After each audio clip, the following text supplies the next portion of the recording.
Greetings and welcome to the Halloween edition of the Sliders Review. And I'm here today to talk to you about Just Add Magic Season 2 Episode 1. So I have decided, okay, I'm going to upload this one first before I do the Season 1. The thing I'm going to spoil is just a tiny, it's tiny, like a little grain of salt. That's how tiny it is, you know? So it's not really that big of a deal. So basically, the show starts off and they're at the Quinn's place and at Kelly's place, and Grandma's like so happy to be back after what happened to her last season. And so like Grandma is worried because Chuck is the spell's been broken and Chuck is back. And so she goes outside and she sees him walking outside, but she's not really sure if it's him.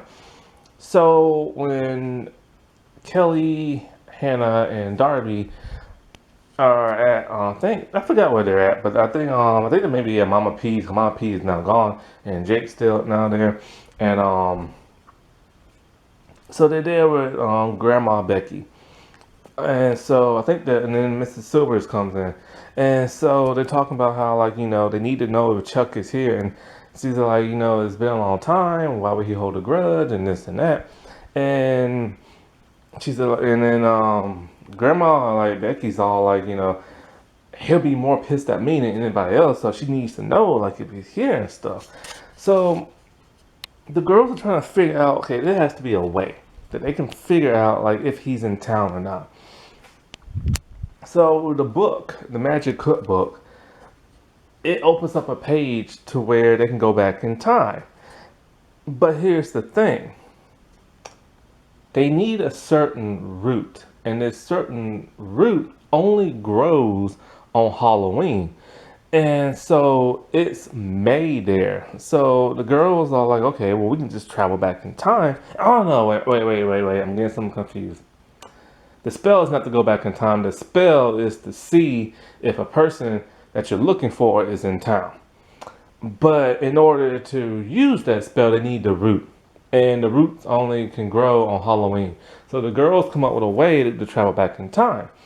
So they're able to cook that spell. And when they cook that spell, they're now able to travel back to like Halloween.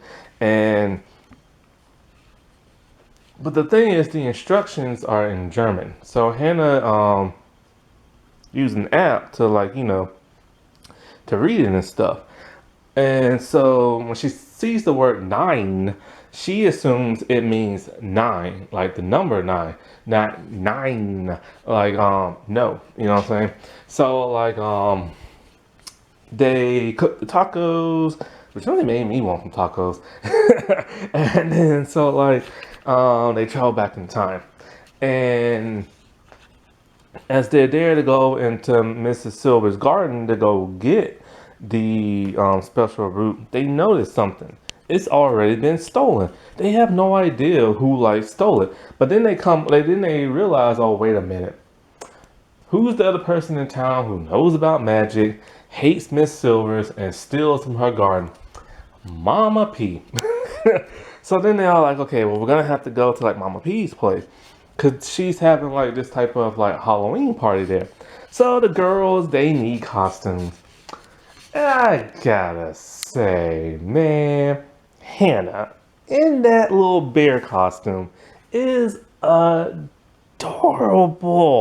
Like, she is adorable in that little bear costume. But when she takes the mask off and puts it on her head, that's when it's adorable and stuff.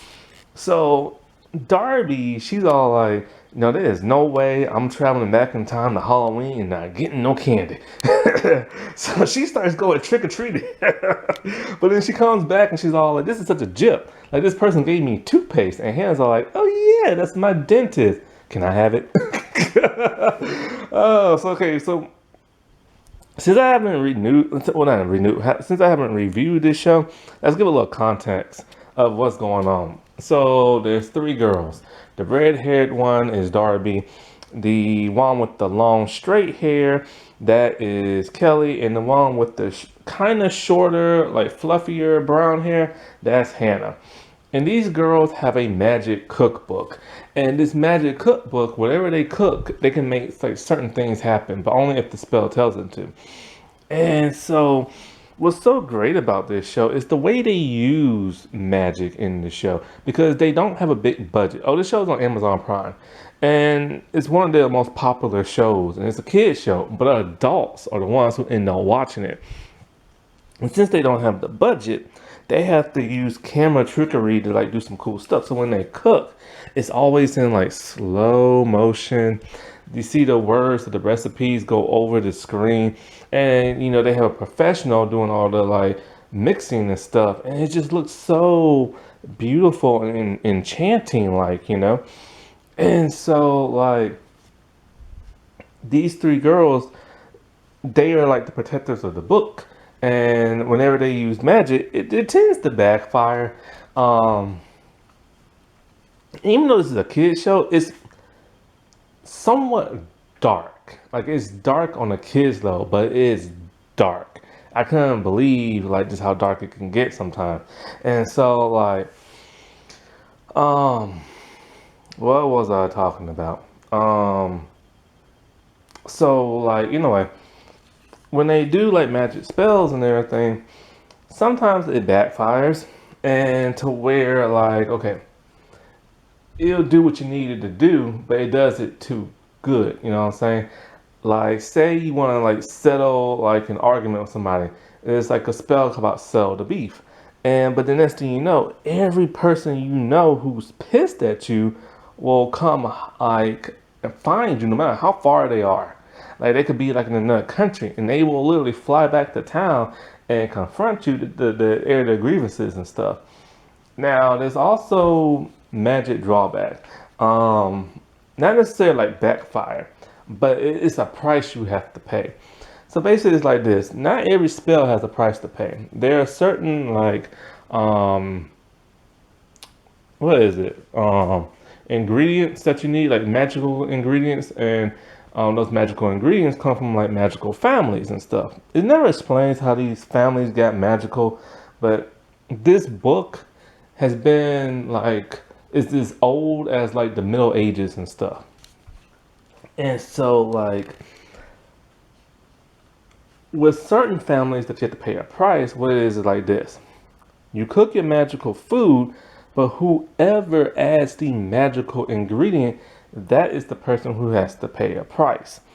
So I'll give you a prime example. In the pilot episode, they create something called Shut 'em Up Shortcake. And since Darby is the one who added the magical ingredient, she now cannot stop talking. And like she literally just can't stop. And she just rambles and rambles and rambles. The people who eat the cake, they shut up. They literally cannot speak until the spell is broken. And each spell comes with like a riddle and stuff. And the riddle is the part of how you're supposed to break the spell. And so that's basically what this show is about. So they travel back on time. They go into Mama P's, and as they're there, things are starting to get kind of interesting. Like I love their use of time travel here. It's like a loop, a causality type loop type thing. And so like the girls have to find a way to sneak into Mama P's magical like pantry. Mama P used to be a protector along with Miss Silvers and Grandma Becky Quint. So they have to figure out a way to get in there. So before they do that, they see their best friend Jake. And as they're eating his burritos, Darby's all like, I can eat like your Jake burritos like all the time. He's like, my Jake Widows. See, in the first season, Jake calls his burrito Jake Burritos. And it's now shown that he never came up with that name until this person that he's never met in a costume, or they had their mask on because they don't want nobody knowing who they are. So, but their mask on, complete stranger is one who gave him the inspiration to get that name and stuff. And it's like wow, this is so neat. Like they're really paying attention to like time travel, like laws and rules and the fun way. So basically, it's like this. The girls that travel back in time, let's call them Team A. Team B is the past girls. And then there's Team C. Team C was the future girls who travel all the way back in time in the future to set things in motion. So in their universe, it's like the future has already happened. So and I love that, you know. And so like the girls are like, okay, how are we gonna get in the pantry? So Darby remembers that like during like this jelly bean counting contest, somebody pushed her into the jelly beans and it caused like a huge distraction. So and then Darby's all like, well, it was a person who was dressed as a knight. And then she looks down at her own costume and she's like, oh, it's me. So yes, future Darby went back into the past like a year ago and pushed herself in the jelly bean display so that she can like get into the pantry and steal the root. I love this show is brilliantly written. Like when you watch this show, you will be shocked and amazed how awesome this show is, how good the acting is. And it's a kid show for crying out loud. But I have to warn you now, the pilot episode is a little different. It's more gooberish. Like, and the girls are like they're super young in the pilot episode, but then by the second episode, you see them a little bit older. They even use phrases like "holy banana pants" in the first episode. I was literally about to stop watching because it was too gooberish, but then once it started getting to like the eerie, mysterious, dark stuff, I'm like, whoa, I gotta stay with this show. And so, like, Darby walks up to herself. Now, the past Darby, Team Darby V, I guess you can call her, she's dressed as a bumblebee and she calls herself a Darby and everything. So she pushes herself into the display. Everybody's like, oh my God, what happened? So they run in, they steal the root. But then as they're finna leave, Mama P stops them and they have their mask still on. And so Darby, like, she panics and she puts like the root in like a Halloween buggy basket and stuff. And so like when Mom P leaves, they go to get the root, but somebody took it. It was past Hannah. And so like Hannah did not want to go back to this Halloween a year before because of something she did. See, she lied. She told the girls that her stomach was hurting and she was going home. She didn't go home. She went to a party, Charlotte's party. Now they hate Charlotte. Charlotte is like the bully and stuff. And when Darby and Kelly find this out, they're mortified. They're like, they couldn't believe that their best friend not only lied, but went to their enemies like party and stuff. And so like now they realize why she didn't want to go back in time to that Halloween. So now they have to go to Charlotte's place and crash the party and stuff. And as they're there, what is it? Hannah's all like, when she was at the party, somebody like stole her Halloween basket, and so they have to hurry up and get it before somebody steals it. And so it was like a guy by mistake. And so they're at the party, Hannah's all like, yeah, even though I went to this party, it's not cool. But then they look around the party and it's like awesome. There's like a fountain fondue, chocolate fountain thing.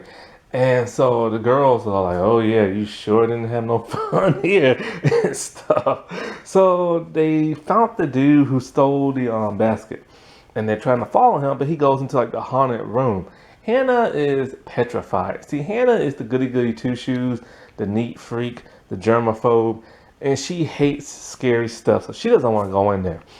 But then the other two girls can't because then they get kicked out of the party because no, they try to steal it. And then when they try to steal it back, the boy catches them and and then Charlotte comes in and she kicks them out. It turns out he didn't steal the basket by mistake. It was like somebody else because Hannah realized she like left it when she got freaked out. So when the two other girls are outside, they see past Hannah, who she's either dressed like Tina Turner or Tiffany. Tiffany is like a pop singer from like the 90s and Tina Turner is Tina Turner. And so like when Darby and Kelly are outside, they overhear past Hannah and Charlotte talking. Charlotte is pretty much bad mouthing her two best friends, Darby and Kelly, and talking about like, why do you hang out with them? They're lame, and And Hannah, she defends them. She's all like, they're not lame. They're like my best friends. And so they realize that, even though she lied and snuck out to that party, she stuck up for them against the bully and stuff. So they're like really thrilled about that. So Hannah goes and she gets her basket back and they get the root. So they're heading back. And so when they head back into the present, the girls tell like Miss Silvers and Grandma Quinn, and so Darby really wants to go back to where dinosaurs were. So she's all like, she can't wait to use the spell again. And Mrs. Silver's all like, well, didn't you read the instructions? She's like, yeah, I'm getting 9 more chances. She's like, no, 9 means no. They get no more chances. And so they can't travel back in time for this spell, but there are other spells of time travel. They just don't know it yet. Why? Because the cookbook is infinite. No matter how many pages you flip, it never, ever, ever, ever stops. And so like they cook the spell, and Grandma Becky's all like, it's Chuck and Saffron Falls. And sorry about that. It's really late in the morning. I'm so tired. And so like there's no like imagery in like the bowl. And so they're like, okay, well good, he's not there. See, she said it wrong. She asked, was he in town? He was in a different town and stuff. And so she still feels that he's there in town, but they're all like, no, he's not, because the spell literally just said he's not. So then like, it ends and stuff.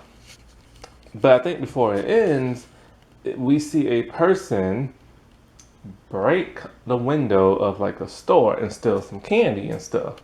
It is Chuck. That wasn't that spooky. Alright, well, I shall talk to y'all later. Bye.